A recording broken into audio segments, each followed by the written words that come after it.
Good morning friends. तर last लेक्चरला जो काही प्रिव्हियस पॉईंट बघितला होता, आपण ज्या दोन सायकल स्टडी केल्या होत्या या अगोदरच्या लेक्चरला, बरोबर आहेत. एक होती तुमची कॅरनॉट सायकल आणि दुसरी होती ऑटो सायकल. ठीक आहे. तर आजच्या लेक्चरला आपण थर्ड सायकल या ठिकाणी स्टडी करणार आहोत. तुमची थर्ड सायकल असणार या ठिकाणी डिझेल सायकल. ठीक आहे. किंवा डिझेल सायकललाच या ठिकाणी आपण म्हणतो कॉन्स्टंट प्रेशर सायकल. ठीक आहे. तर तो रिव्हिजनमध्ये आपण या ठिकाणी जो काही तुमचा कॅरनॉट सायकलचा एफिशियन्सीचा फॉर्म्युला होता आणि ऑटो सायकलचा एफिशियन्सीचा फॉर्म्युला होता तो बघितला होता, बरोबर आहे. तर तो रिवाइज करूयात आपण या ठिकाणी.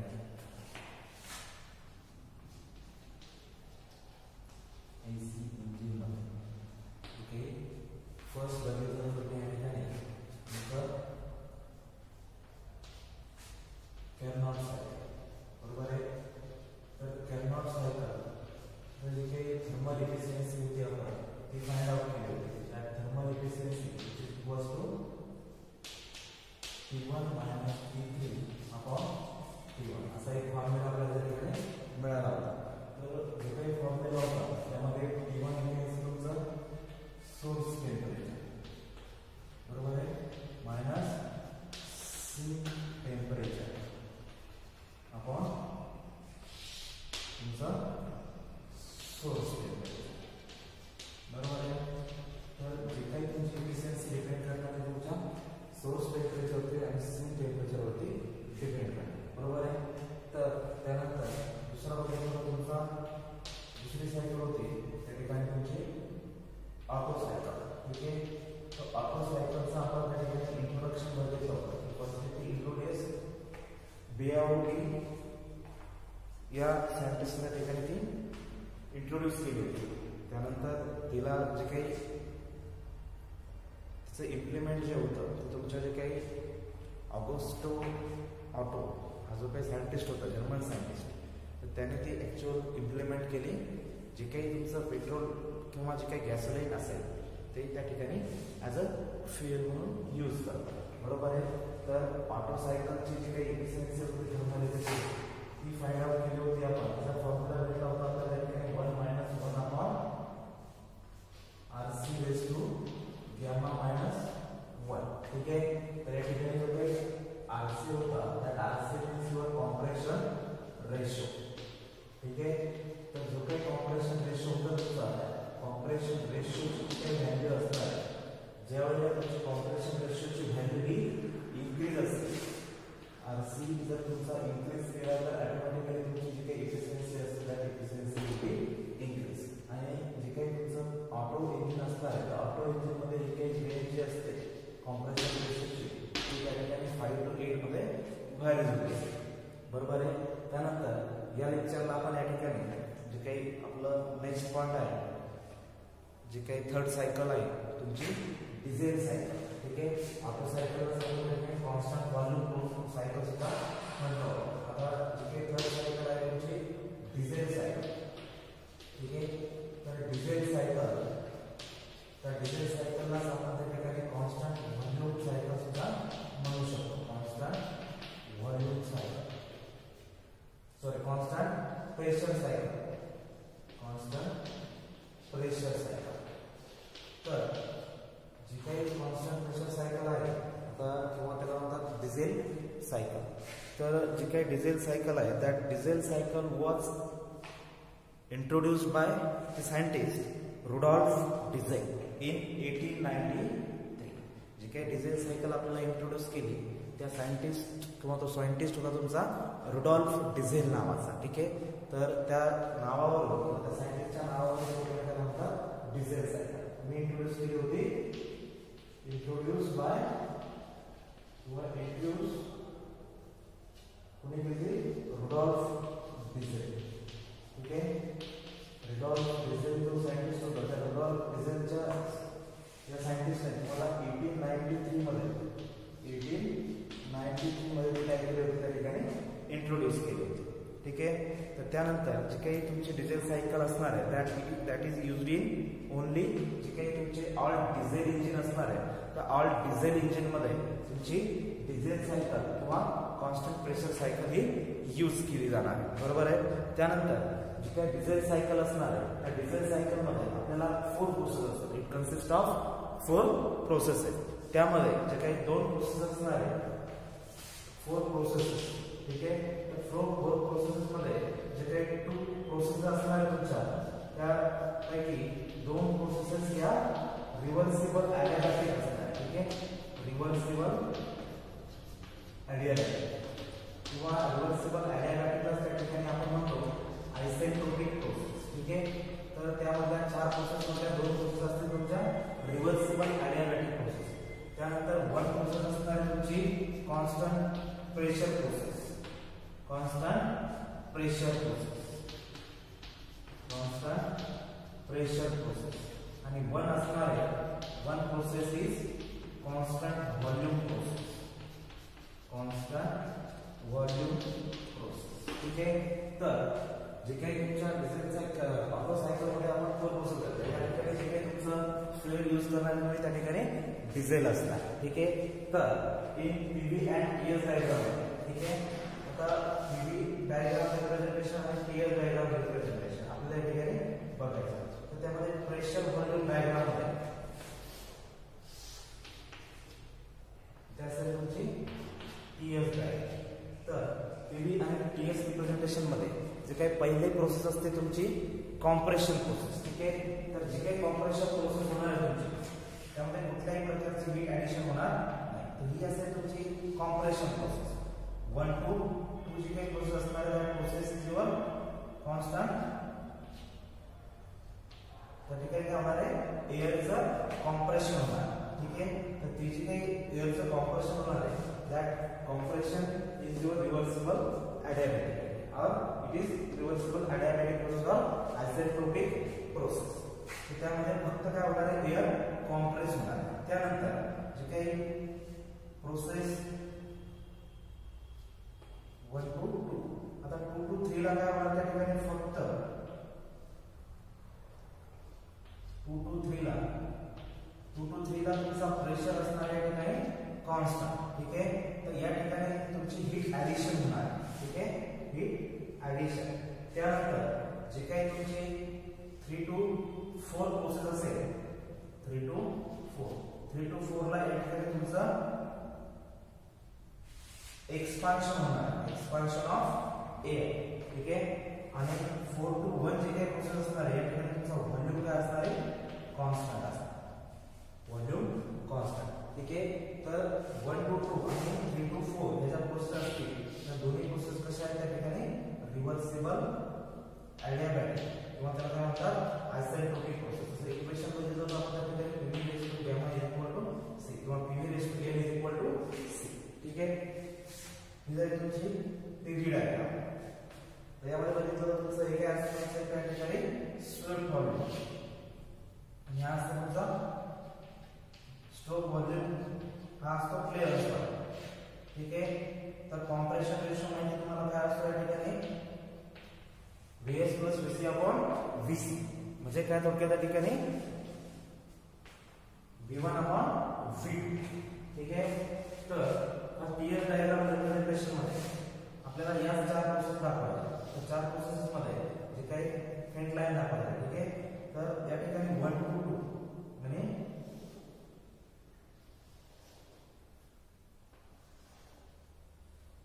1 to 2 काय होणार आहे तुमचं कॉम्प्रेशन होणार आहे, बरोबर आहे.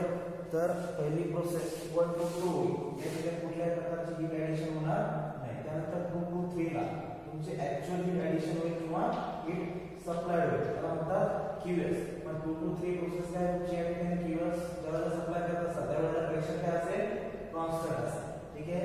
त्यानंतर 3 to 4 ला एक्सपान्शन होईल, बरोबर आहे. त्या ठिकाणी एअर एक्सपांड केली जाते पण या ठिकाणी कुठल्याही प्रकारची हीट रिजेक्ट होणार नाही. एक्सपान्शन मध्ये मुक्त टेम्परेचर कमी केलं जाते.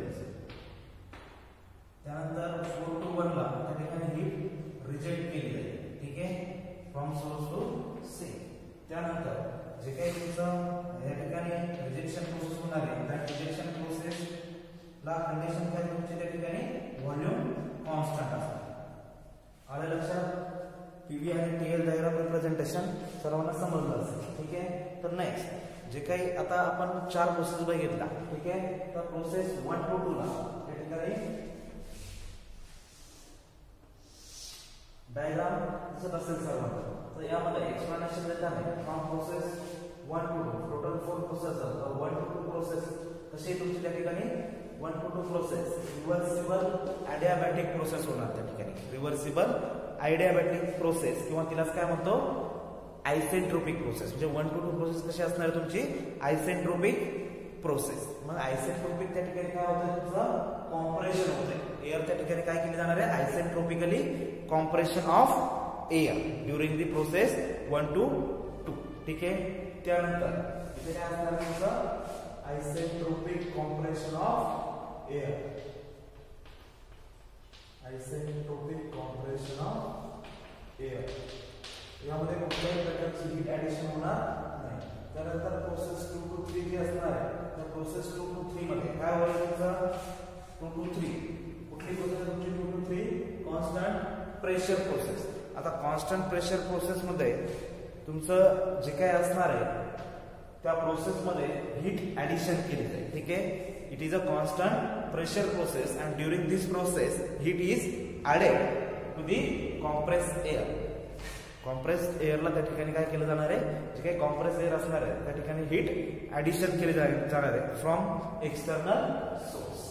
एअरला हीट सप्लाय करणार ती आपण एक्सटर्नल सोर्सने प्रोव्हाइड करणार हीट सप्लाइड करणार आहे. ठीक आहे. त्या एक्सटर्नल सोर्स मध्ये काय असेल तुमचा जो काही कॉम्प्रेशन स्ट्रोक झालाय तर या कॉम्प्रेशन स्ट्रोक कुठे कंप्लीट झाला तुमचा 2 ला.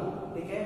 तर at the end of your first process म्हणजे कॉम्प्रेशन प्रोसेसच्या एंडिंगला त्या ठिकाणी तुमचं काय केलं जाणार आहे जे काही बर्निंग फ्युएल असणार आहे दॅट बर्निंग फ्युएल इंजेक्ट केलं जाईल. ठीक आहे. बर्निंग फ्युएल इंजेक्ट केलं जाईल म्हणजे थोडक्यात त्या ठिकाणी हीट ऍडिशन केली जाईल. That heat addition will be at constant pressure.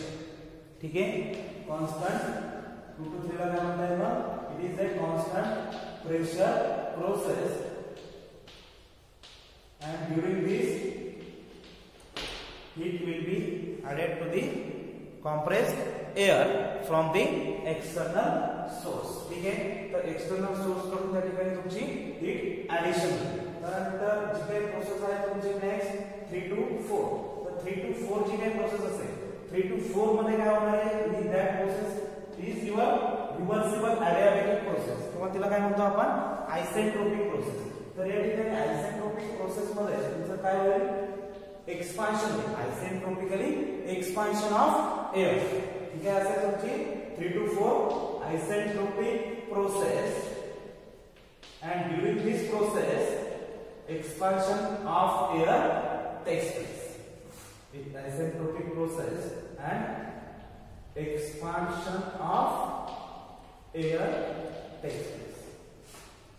Expansion of air takes place. ठीक आहे. थर्ड प्रोसेस मध्ये तुम्हाला फ्रॉम 3 to 4. आता या ठिकाणी तुमची कुठल्याही प्रकारची हीट रिजेक्ट केली जाणार नाही. तर त्या ठिकाणी फक्त काय होतं तुमचं एक्सपान्शन होतं. एक्सपान्शन मध्ये तुमचं टेम्परेचर काय होईल कमी होईल. ठीक आहे. तर at the end of your process 3 to 4 या कंडिशनला जी काही तुमची एअर असणार आहे ती पूर्ण गॅसेस मध्ये असणार किंवा जे काही हीट सप्लाय केली ती तुमची पूर्ण गॅसेस कंडिशनला असणार आहे. म्हणजे at the end of your expansion process त्यावेळेला तुम्हाला गॅसियस फॉर्म मध्ये जे काही तुमचं वर्किंग मीडियम असणार त्या ठिकाणी प्रोव्हाइड होणार. ते जे काही गॅसेस क्रिएट होणार आहेत ते त्या ठिकाणी परत तुमच्या नेक्स्ट सायकल साठी यूज केले जाणार नाहीत. तर असे जे काही गॅसेस आहेत आपण त्या ठिकाणी काय करतो डायरेक्टली रिजेक्ट करतो. ठीक आहे. रिजेक्ट कुठे करतो जो काही सिंक असेल तुमचा तर त्या सिंक पर्यंत किंवा त्या सिंकला त्या ठिकाणी आपण ते गॅसेस रिजेक्ट करत असतो. ठीक आहे. तर जी काही 4 to 1 प्रोसेस होणार आहे तुमची मग त्या ठिकाणी काय होणार आहे ती जी काही प्रोसेस होणार आहे ऍट कॉन्स्टंट व्हॉल्यूम प्रोसेस असणार. ठीक आहे. Constant volume process constant volume process and during this process heat will be rejected.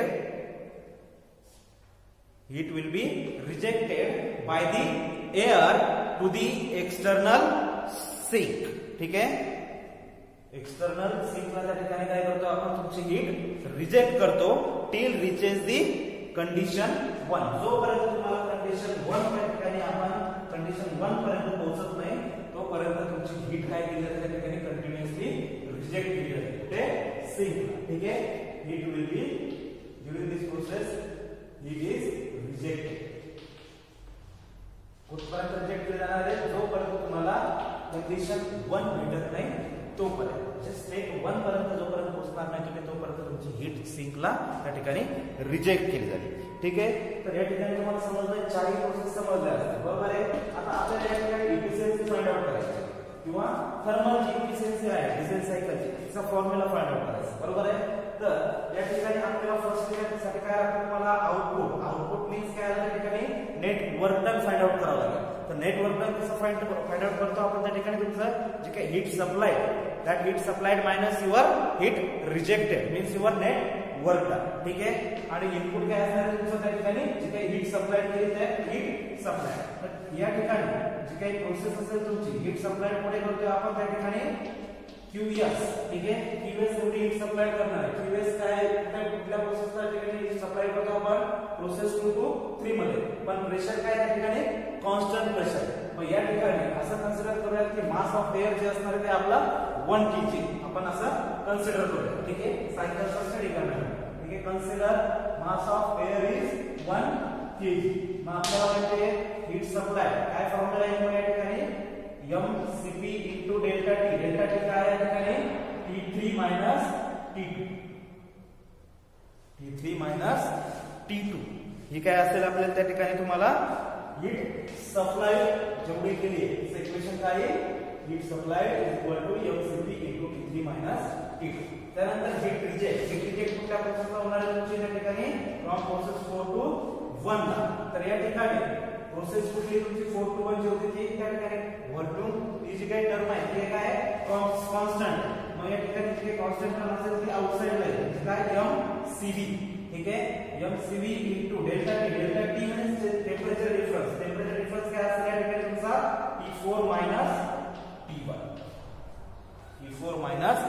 T1. आलं लक्षात. हीट रिजेक्टेड जी असणार आहे that heat rejected formula means your T4 minus T1. आलं लक्षात. त्यानंतर पुढे आता आपल्याला net work done find out करायचं. Net work done mass of air 1 kg consider केलं मीन्स एवढ्या ठिकाणी कन्सिडर केलं नाही तरी चालेल. तर मग फाइनल इक्वेशन काय मिळालं आपल्याला, Cp पुढे मेन्शन करायचं मास of air is 1 kg. Cp into T3 minus T2 means your heat addition and Cv into T4 minus T1 is your heat rejection. ठीक है, तर नेट वर्क डन किती प्रोड्यूस होईल, net work done is equal to काय formula आपला, QS minus QR upon QS. ठीक है, तर नेट वर्क डन किती भेटेल या ठिकाणी, इथे QS कॅन्सल झाला, काय रिमेन काय 1 minus QR upon QS. ठीक है, तो 1 minus काय QR ही रिलेशन या ठिकाणी Cv T4 minus T1 upon Cp into T3 minus T2. पण आपल्याला माहिती आहे आपण थर्मोमध्ये शिकलेलो आहे Cp by Cv हा जो काही रेशियो असतो त्यात Cp by Cv is equal to gamma. ठीक आहे, Cp by Cv ची व्हॅल्यू काय असते त्या ठिकाणी गॅमा. तर मग आपल्याला Cv by Cp ची व्हॅल्यू पुट करायची, Cv by Cp.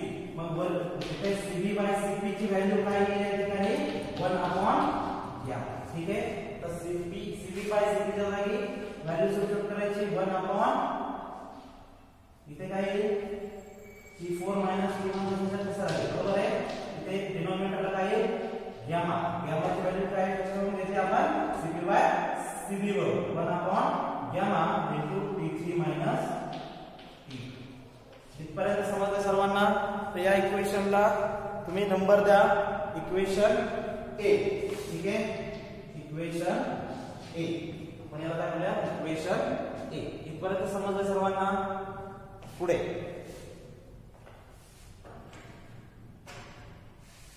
इकडे मी रफ करतो. ठीक आहे,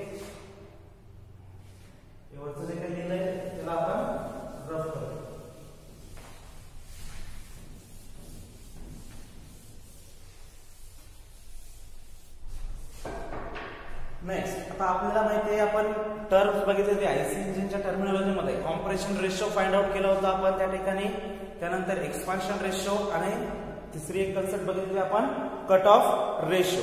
तर आपल्या या ठिकाणी कॉम्प्रेशन रेशो काय असतो त्याबद्दल बघितलं. कॉम्प्रेशन रेशो तर आपण काय म्हणतो आरसी ने डिनोट करतो. Compression ratio RC is equal to काय त्या ठिकाणी जो काही स्ट्रोक व्हॉल्यूम असणार आहे stroke volume plus VC upon VC. ठीक आहे. इथे क्लिअरन्स व्हॉल्यूमची व्हॅल्यू किती तुमची V2 आणि VS प्लस VC जो काय असणार आहे त्या ठिकाणी V1. याला इनवर्ड्स मध्ये काय म्हणतो आपण volume before compression to the volume after compression. आता तुमचा कॉम्प्रेशन रेशो. ठीक आहे. तर आरसी ची व्हॅल्यू समजली आहे की काय कॉम्प्रेशन रेशो काय असतो तुमचा V1 अपॉन V2. बरोबर आहे.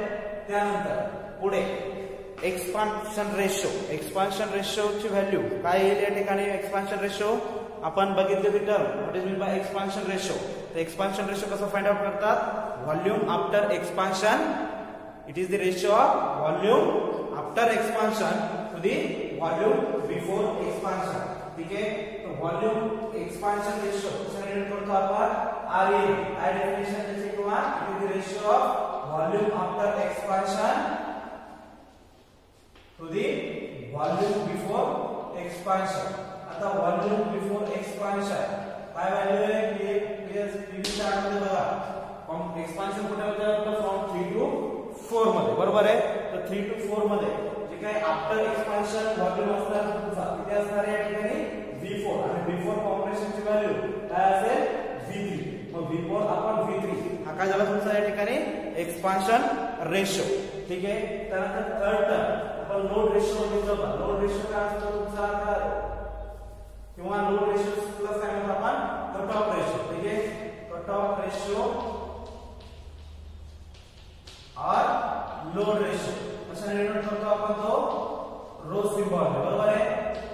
तर जो काही कट ऑफ रेशो असेल that cut off ratio is defined as काय डेफिनेशन होते त्याची volume at the end of heat supply. Volume at the end of heat supply to the volume before heat supply. आलं लक्षात.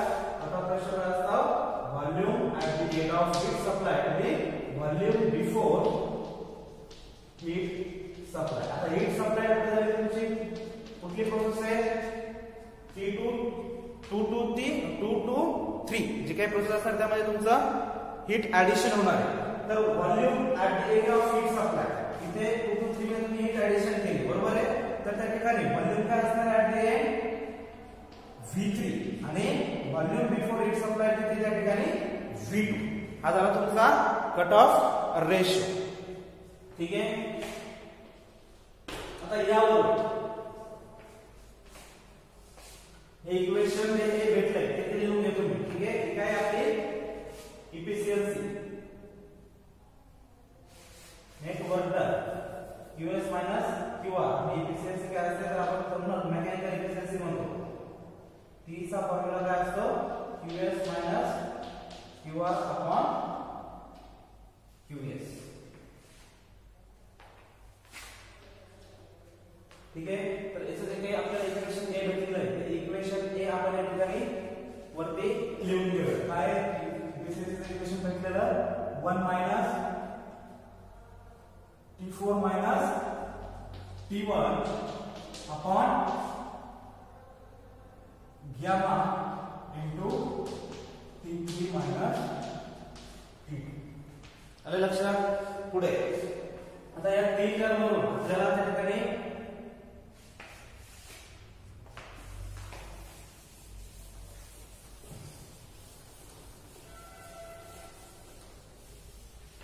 दोन आयसेंट्रोपिक process असेल. ठीक आहे. तर T2 आणि T3 च्या व्हॅल्यू आपल्याला या ठिकाणी फाइंड आउट करायचे. त्या अगोदर आता आपल्याला पुढे जो काही RC upon RE compression ratio त्याच्यावर काय भेटेल आपल्याला RC आणि एक्सपान्शन आणि कॉम्प्रेशन रेशो काय लिहू शकतो आपण या ठिकाणी RC अपॉन RE हा जो काही रेशो आहे याची व्हॅल्यू काय असेल RC ची व्हॅल्यू या ठिकाणी बघितली आपण काय आली V1 अपॉन V2 आता इथे अपॉन ला आहे तुमचा एक्सपान्शन रेशो ठीक आहे एक्सपान्शन रेशोची व्हॅल्यू काय V4 अपॉन V3 इथे डिनॉमिनेटर काय भेटतो काय लिहिलेलं आपल्याला या ठिकाणी V3 अपॉन V4 पण या ठिकाणी जी काही तुमची V1 जी काही व्हॉल्यूम जो आहे या ठिकाणी 4 to 1 प्रोसेसला कॉन्स्टंट व्हॉल्यूम आहे म्हणजे या ठिकाणी V1 is equal to condition काय असते तुमची V1 is equal to V4 but V1 is equal to V4 बरोबर आहे तर या ठिकाणी V1 is equal to V4 म्हटल्यावर रिलेटिव्ह आन्सर होतील पुढे जो काही कॉम्प्रेशन रेशो आणि एक्सपान्शन रेशो आहे त्या रेशोतून आपल्याला ठिकाणी व्हॅल्यू पाहिजे V3 upon V2 RC upon RE ची व्हॅल्यू काय भेटते आपल्याला या ठिकाणी V3 अपॉन V2 यावरून तुम्ही जे काही V3 upon V2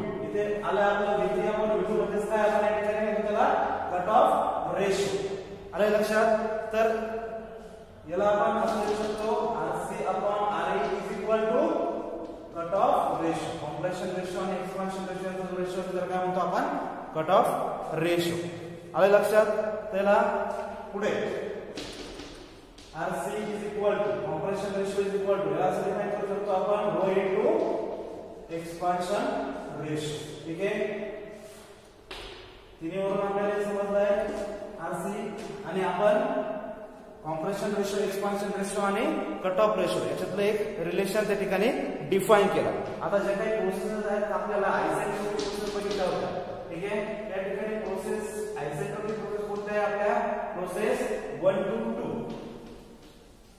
1 to 2 isentropic process ठीक है तर आइसेंट्रोपिक प्रोसेस चा आपण रिलेशन त्या ठिकाणी फाइंड आउट करू शकतो तर त्यावर टेंपरेचरची व्हॅल्यू फाइंड आउट करता येईल आपल्याला ठीक आहे T3 आणि T2 असेल यांची व्हॅल्यू आपल्याला फाइंड आउट करता येईल आणखी आइसेंट्रोपिक प्रोसेस कुठली तुमची एक्सपान्शन प्रोसेस म्हणजे 3 to 4 तर यावरून आपण असं लिहू शकतो जे काही temperature in terms of temperature काय लिहिता येईल या ठिकाणी T2 upon T1 for process 1 to 2 ला काय लिहिता येईल V1 upon V2 raise to gamma minus 1 ठीक आहे फॉर प्रोसेस 1 to 2 साठी त्यानंतर पुढे याच्यावरून आता आपल्याला T1 ची व्हॅल्यू फाइंड आउट करायची सपोज आपल्याला काय रिक्वायरमेंट आहे ठिकाणी T1 ची व्हॅल्यू सपोज फाइंड आउट करायची काय आहे therefore T1 is equal to T1 इकडे आला इकडे T2 अपॉन ही टर्म इकडे डिनॉमिनेटरला जाईल बरोबर आहे T2 upon V1 upon V2 raise to gamma minus 1 बरोबर आहे पण या ठिकाणी जो काही V1 अपॉन V2 आहे that V1 upon V2 means your compression ratio बरोबर आहे तर त्या कॉम्प्रेशन रेशोला या ठिकाणी कसं लिहिता येईल आपल्याला T2 upon RC raised to gamma minus 1 V1 upon V2 काय आपला त्या ठिकाणी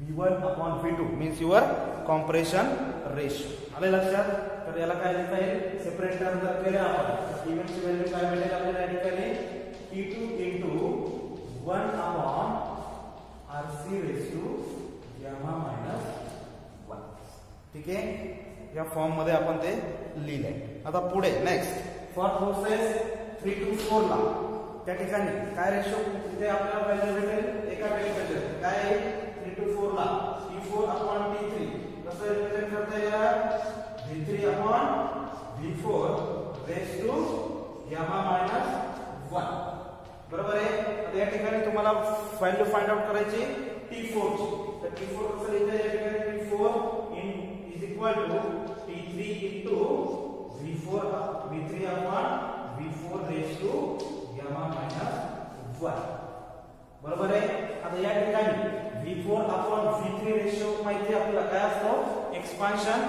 रेशो इथे काय असतं V3 upon V4 मग याला असं लिहू शकतो आपण T4 is equal to T3 into 1 upon RE means expansion raised to gamma minus 1 gamma minus लक्षात सर्वांना? पुढे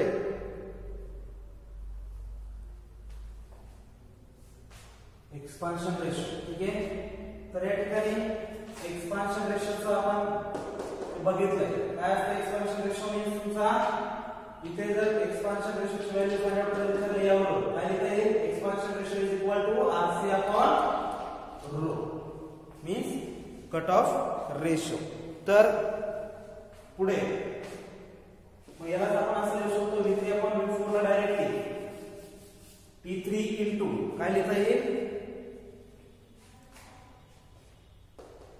याला in terms of expansion ratio ची व्हॅल्यू माहिती तुम्हाला काय आहे? RC upon gamma. V3 upon V4 काय असतो?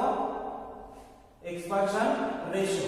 मग ही जर तुम्ही याची व्हॅल्यू सबस्टिट्यूट केली एक्सपान्शन रेशोची तर इथे काय येईल की rho upon RC raise to gamma minus 1. आलं लक्षात? आता पुढे ह्याच्या काय व्हॅल्यू भेटल्यात आपल्याला T1 आणि T4 च्या. ठीक आहे, T1 आणि T4 च्या व्हॅल्यू भेटल्या.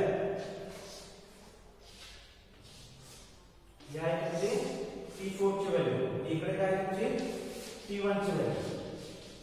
ठीक आहे, तर या दोन्ही व्हॅल्यू आपल्याला इक्वेशन A मध्ये सबस्टिट्यूट करायचे. त्याला आपण नाव दिलं होतं. याला इक्वेशन कसं झालं तुमच्या? P3 into rho upon RC raise to gamma minus 1 इकडून आलं. जे काही एक्सपान्शन रेशो असतो तुमचा that expansion ratio is equal to RC upon rho. पण इथे काय तुमचं V4 upon V3. V4 upon V3 म्हणल्यावर काय होईल? अल्टर होईल. बरोबर आहे, कारण तो रेशो तुमचा उलट दिलेला आहे. त्यानुसार आपण ती मॅथमॅटिकल अरेंजमेंट केली. पुढे आता इक्वेशन जे काय आहे तुमचं काय आहे? एफिशियन्सी थर्मल इफिशियन्सी जे मेकॅनिकल इफिशियन्सी आहे डिझेल सायकलची, ती डिझेल सायकलच्या आपल्याला इक्वेशन घेऊन आपल्याला व्हॅल्यू भेटल्या होत्या. त्या ठिकाणी 1 मायनस T4 ची व्हॅल्यू भेटलेली आपल्याला काय आहे?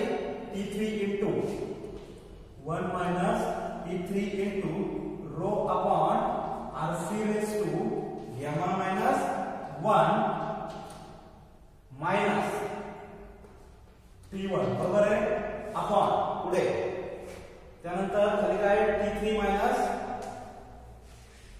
T2. T3 minus T2. बरोबर आहे. आता आपल्याला त्या ठिकाणी कशाची व्हॅल्यू सबस्टिट्यूट करायची आहे? T2 ची व्हॅल्यू किंवा T1 ची व्हॅल्यू मिळाली. T1 ची व्हॅल्यू काय आपल्या ठिकाणी मायनस T1. T1 ची